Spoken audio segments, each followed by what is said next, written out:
All right, so while we have ourselves a moment, we're going to go back and get some thoughts from the analysts.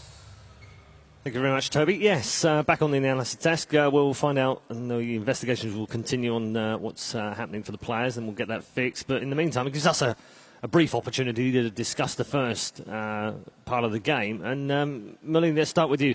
How do you assess it so far from a complexity point of view? They must be thrilled. Yeah, the Queen of Pain is doing fantastic. Tusk's Ginks roamed out pretty well. They got that first Roche. I mean, everything's shaping up to be a pretty good early game, but at the same time, their lineup's completely geared around early game, and Klinks is one of the best Roche takers, and I feel like they're on a little bit of a timeline, but it's not too straining because of how well their early game. Okay, Winter, you agree with that, and if so, what is that window? I mean, I agree with Ben totally, but the thing is, like, the Queen of Pain has gone for a very unusual item choice. He went for a Soul Booster after the Aghanims, which we were kind of surprised, like, what is the possible reasoning behind building an Octarine core this early on, because we kind of felt the AM would actually be a problem to complexity, and without a solid disable like a Side of Ice, it's very difficult for them to catch Fear, and they can't really control him from split pushing the whole map. Okay, Wagger, you're nodding. Yeah, we were talking, me and Winter earlier, about how Hex Refresher after Aghanims is an extremely potent build, can even solo kill an Anti-Mage in best case, as you have so much pure damage. But now without Hex, and they don't have Orchid on either Queen or the Klinks, they have pretty bad lockdown, actually, apart from the Tusk and Clockwork. Okay. But they're on a timer, but they're doing well, so Complexity is still in the driver's seat this game. Okay. Seb, are you concerned at all for EG? Do you feel like they need to get a move on, or do you feel like it's a waiting game, as Ben explained? I'm not so concerned for them. I think right now they're pretty happy with how the game's going, and I think they're going to take it if it keeps on going like this, and that's why I questioned the Klinks pick. I thought it wasn't aggressive enough. I mean, it is, but not like you can't really end the game with the Klinks, at least not against that lineup, like lineup that EG has. But what I saw in that game, I'm questioning the Sand King pick for EG, just because the way Sumail plays, he's very aggressive, but he's aggressive when he gets the farm he wants or he thinks he needs to have in order to be aggressive. But in this game, he was just running around early on because he got a tough game, but I mean, it can happen, especially when you're a player like this. People are going to gank you. And then Sand King was just farming the jungle all the time because that's what you want to do as a Sand King. And what Sumail does, usually, he's the one that's going to be farming those big camps in the jungle. He always does it for like 5 minutes minimum. And then he goes and roams around. And he couldn't in that game, so he fell behind completely. And now that Universe got his dagger and he's just creating space for Sumail to farm, you can see he's coming back in the game. Anti-Mage is doing great. It's an Anti-Mage, so EG is looking really great now. Okay, not quite the Sumail show that he said he was promising his fans this morning on Twitter, but it could be, though. It still could be over a period of 3 games over the next few hours. Melini, how do you assess Complexity's opening in the way that they've started the game? It's strong, but you said there's a window. If there is a window, where is it? I think there's a window at some point, but it can be extended by how well they control the Winter Wyvern. I think that's a really key hero in keeping the Anti-Mage alive. And again, they don't really have that many great AoE tools to deal with them. Nothing like a AoE stun from Sand King. They don't actually have any AoE stuns at all, aside from Snowball, which is very unreliable. So as long as they control Winter Wyvern, I think they'll be okay. Again, the Hex, we'll see how that item pans out. You disagree with Seb? Because he's quite confident that EG are okay right now, and they can take this, and it shouldn't be a problem for them. I mean, I think they're in a good position right now, but at the same time, it only takes like one pick on Anti-Mage. And, of course, Roshan is really, really important because then they can afford to make a lot more mistakes, and they can also take more risk and siege high ground and end the game when they want to. I mean, they don't really want this to go another, 50, 60 minutes just because Anti-Mage is going to beat out Klinks later because he can get Abyssal and Butterfly, and Klinks doesn't scale that well because Death Pact. So I think Klink scales fairly strongly, though, because at ESL, I want to go back to that. We said EG ran Klinks as well, and we saw Klinks late game beating down Anti-Mage really hard just because if you go full damage on Klinks and you can get the initiation, that's all that matters. Like, who goes first? Their support crews a lot better. It has the Chen creeps as well. Like, the Chen creeps is far stronger. They have Winter Wyvern, though. It's true, but the problem, they have a lot of control for Klinks. They can protect the target Klinks goes for. They can Winter Wyvern ulti the Klinks. They can Sand King can always disable. It's the easiest thing to do for a Sand King to just stun the guy that you want. It's a very reliable disable, the Sand King stun. They have Naga. I think it's going to be a tough game for Klinks to carry because he's going to be the main damage dealer. I don't think it's going to be easy for him. He has to get a BKB. AM doesn't. That's already...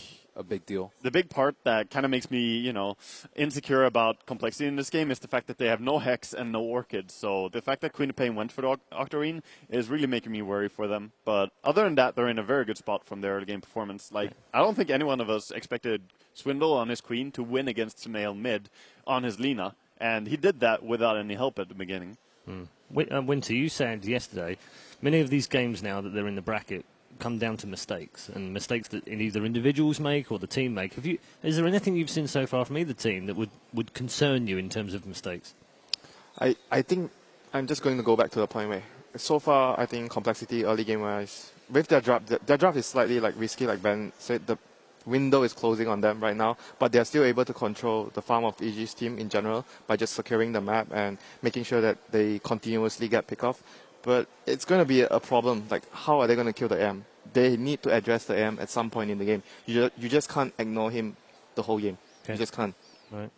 In the way that their mentalities are right now, we know that Swindles can be emotional, and he plays on that emotion, and he wants to use that as energy. We heard Fly talk in his interview, of course, about they've got this guy and he's helped them with their communication, what have you. What are they going to be talking about right now? Because these are frustrating times, particularly when you're an emotional player and you want to play on the hype. Well, I mean, to an extent, you analyze what you're going to do, your next move, the opponent's next move, and so on. But you really don't want to water that down too much. If you talk too much about overanalyzing during a pause, that can be bad for you. So I think they just need to relax and, stay positive and stay not focused now, but be ready that it could resume anytime. Okay. Seb, what's PPD saying in the EG booth right now? What's he saying to his players, do you think? They need to keep on playing how they are playing, and that complexity is going to try, I think, to end the game. It's the game they want to play. You see the Kings went for BKB. He wants to fight, and EG doesn't want to fight. So the only fight they're getting is the fight that it's going to happen when they try to push or get a set of racks.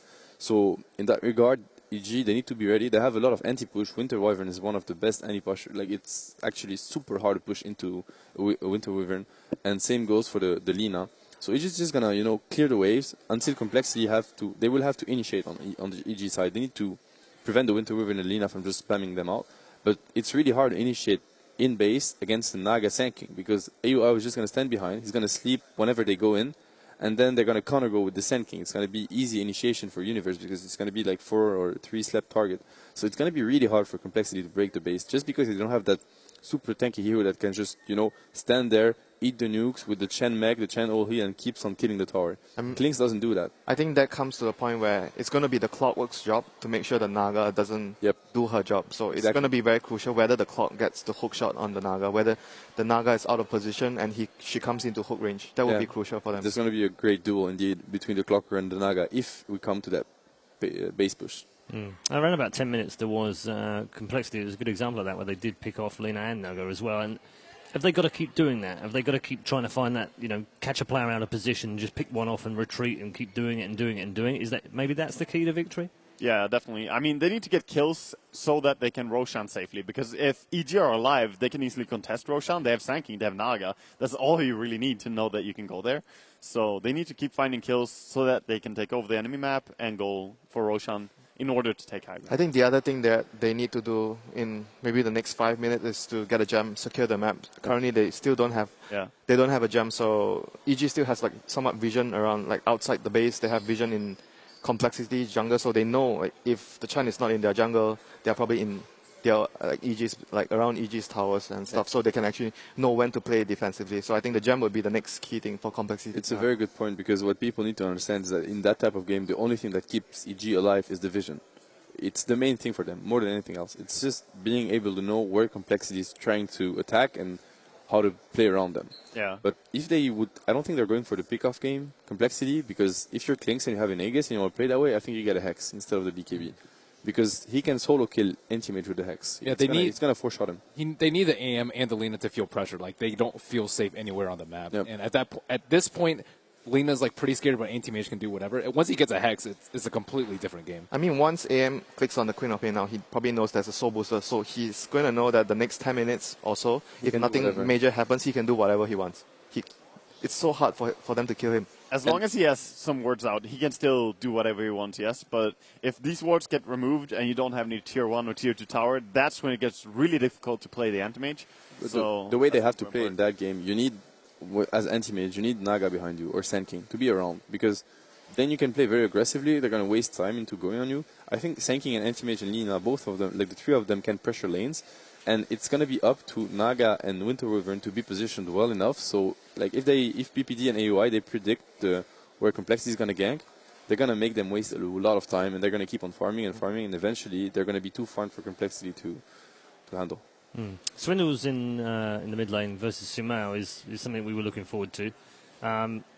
We've already said it's not quite the Sumail show so far, but that gives credit in some way to Swindles as well. Is there anyone else in either team that you've looked at so far and thought, actually, they're playing better than I thought they would? I'd say Fly. I wouldn't say he played better than I thought he would, because I thought he played amazingly well during the group stage. He didn't play bad this year, but not as well. He was like literally impressive during the group stage. He stepped up his game completely, and he's one of those players, he's known for his land potential. That guy was in the old Fnatic with No Tail, Hani, etc., and they were known for being that scary team at land, because they're just beasts on land, and he was captaining that team, so he knows his lands. He's very calm as well as a person. You can tell when he plays Enigma, he's very patient. He gets a very good ultimate all the time. And in that game, we were mentioning the Swindleman versus Sumail matchup, and it was important. And who actually gave 2 kills to the co-op? It was Fly. His rotations were on point, so he's always performing at the highest level so far. So I'm very interesting position for him to be in, isn't it? Because he was in secret.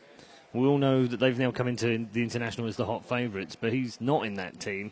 Some players would come out of that and go, well, obviously I must be terrible then. I can't be good enough to play at the top level. And that could damage someone's confidence very, very severely. But he's taken it the other way. He's almost taken it as I mean, you heard him in the video. I've learnt a lot. I've played with some great players. They're still great players. I've become a better player as a result of playing. It's a great attitude to have. It is. And then bring into a very inexperienced Dota 2 team and apply that. Someone said to me, and I almost feel this is a little unfair of it, he was maybe a small fish in a big pond, and now he's a big fish in a small pond. But